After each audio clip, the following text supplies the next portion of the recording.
সুপ্রিয় দর্শক, আসসালামু আলাইকুম। বাংলাদেশের বিপক্ষে পাকিস্তান স্কোয়াডে বড় চমক। অবশেষে মাঠে গড়াতে যাচ্ছে বাংলাদেশ পাকিস্তান টি-20 সিরিজ। যদিও মাঝে ভারত পাকিস্তানের সামরিক উত্তেজনার কারণে কমে গেছে দুটি ম্যাচ। 5 ম্যাচের সিরিজ নেমে এসেছে 3-এ।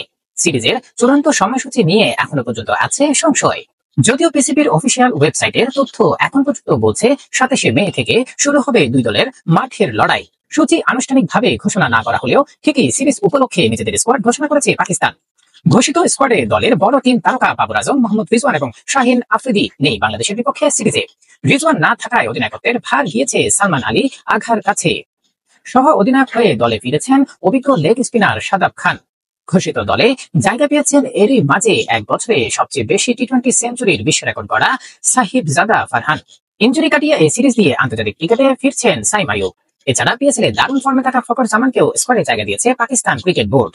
পাকিস্তান স্কোয়াড সালমান আলী আগা, শাদাব খান, আবরার আহমেদ, ফাহিম আশরাফ, ফখর জামান, হারিস রউফ, হাসান আলী, হাসান নওয়াজ, হুসাইন তালাত, খুশদিল শাহ, ইরফান খান, মোহাম্মদ হারিস উইকেট রক্ষক, মোহাম্মদ ওয়াসিম, নাসিম শাহ, সাহিবজাদা ফারহান ও সাইম আইয়ুব।